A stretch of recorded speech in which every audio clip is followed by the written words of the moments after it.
On the starter stand is a legendary race car driver from Canada, John Paul Cabana.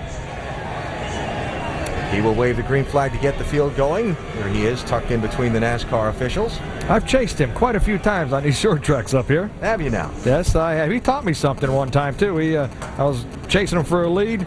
About 5 to go, he started waving his hand before spotters, and I slowed up. He did. You owe him one. Yes, I do. What do we watch for here? This first corner, Randy. Hard left-right combination, 43 cars. Well, hopefully you guys don't run over each other. That's the main thing is the first turn, you're going to just kind of be easy. These guys just run these cars for qualifying. They're all pumped up. Wheels are spinning. Just hopefully they don't get stuck in the mud. Carpentier and Pappas lead him down. Enjoy the start for Montreal.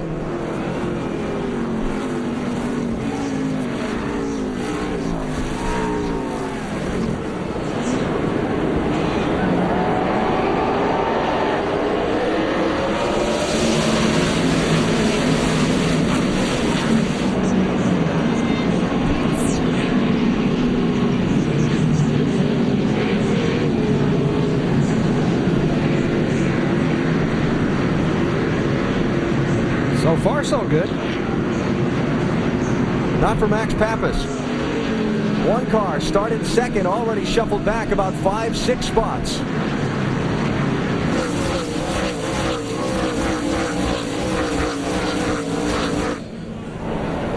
It is Carpentier leading, Fellows second, Said third, then Ambrose fourth, fifth is Pruitt, and there's Pappas back in 6th place from second.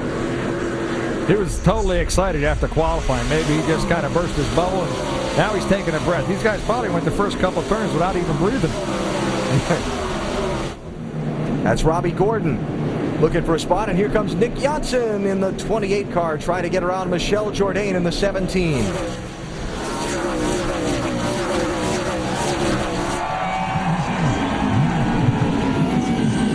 This is one of the very few passing zones right here. There's about 3 of them on the racetrack. I was talking to Kevin Harvick and Jeff Burton. You get up on the inside of these guys and come on. Robbie Gordon going to get 2 in one corner as he ducked both to the inside of Stephen Light, and it looked like Michel Jourdain. They're going to get harder and harder. The closer he gets to the front, the harder these passes are going to get. Take that back. It was Jorge Getters he worked inside of, not Jourdain.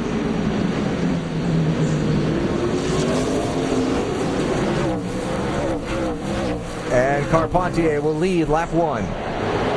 Listen to the fans. I see a little right front damage on the yellow car, the Scott Spruce car on his fender. Not that aerodynamics makes a huge difference on a road course. So the first 6 have gotten away single file. As we watch Pappas try and get back around Scott Pruitt. These guys are just trying to set a rhythm. Okay, how fast can I go without abusing my stuff? You know, you got to be smooth. You got to be very easy on that brake pedal.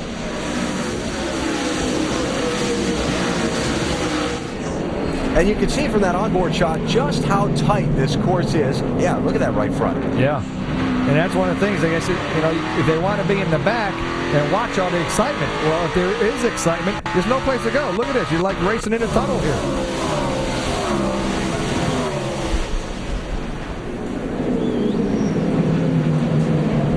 So how much will that fender damage affect that 41 car? I don't see any smoke like it's rubbing on the tire. No, that's right. They got spotters all across this racetrack. I think they got 4 of them. A lot of guys have 4 spotters. And they're all looking at it with their wiper blades. It looks like that's who we got in the back of is Hornaday. For Said, a quick look inside of Ron Fellows for second spot. Said in the red 9 car. Fellows in the blue 33. And the first 6 guys have multiple laps on a road course. Here comes the Holiday Inn car. And now here come some of the Cup guys that are way in the back. Kevin Harvick, 21. Jeff Burton, 29. Todd Cleaver is learning a lot from these guys. He could help himself so much today by following Harvick and Burton. Cleaver in the 16 car.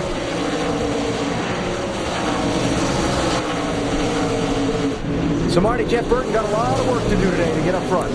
Indeed he does, Alan, and some folks might wonder why Burton is even here. He's not running for a Busch Series championship, and he does have the Nextel Cup Series race tomorrow.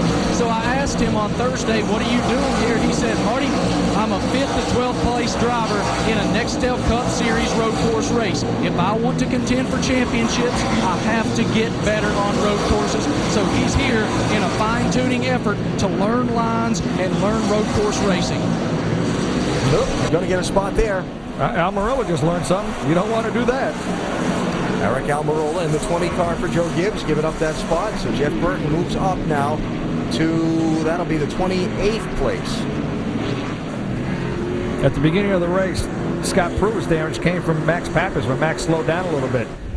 I got some damage on the right rear corner of Ron Hornaday in that 77 car as well. Is that fender buckled out there? Yes, it is. Somebody's running the back of him and shoved that forward. He's lucky he's not at Talladega. Yeah.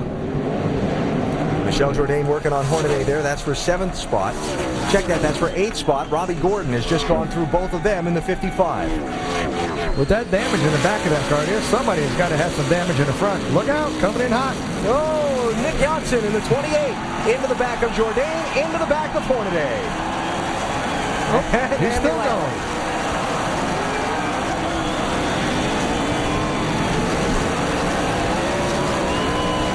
Looked like the 47 of Lally might have gotten the worst of that. Well, he was using those other guys' brakes. He was keeping his cool. He being Johnson in the 28. Correct. Yeah. High speed to low speed, about 170 miles an hour, down to about 30 at this point in the racetrack. Well, he was going about 50. He needed to go 30. So now Hornaday will look in his rearview mirror and be mad at Jourdain in the 17, and he wasn't even the one that caused it. Drivers don't get mad, do they? Yeah. I think we just told the crew who did it, so when he gets there, he'll say hi to him. So that has dropped Hornaday all the way back to 17th spot. This is onboard Carl Edwards. I'm not sure he's seen a whole lot. He just picked the right lane. Andy Lally has brought the 47 car to pit road. And now let's talk pit road. Let's talk strategy here. We're at lap 3 of 74.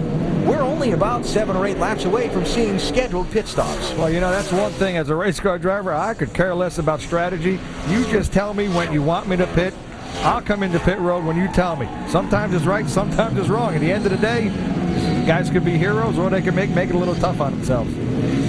Of course, on these road course races, the strategy calculated backwards from the finish, 33 laps being a good number on fuel, so you take and add a couple laps to that 74 total in case there's an overtime green-white checker finish, and you go backwards from there. We may see the first pit stops around lap 12, and if some guys want to gamble on getting a few extra caution laps that will save them fuel, you might see some of these front runners on pit road as early as lap 10. So the front 6 have broken away. Patrick Carpentier started on pole. He's leading. We are caution-free so far, but not incident-free here in Montreal.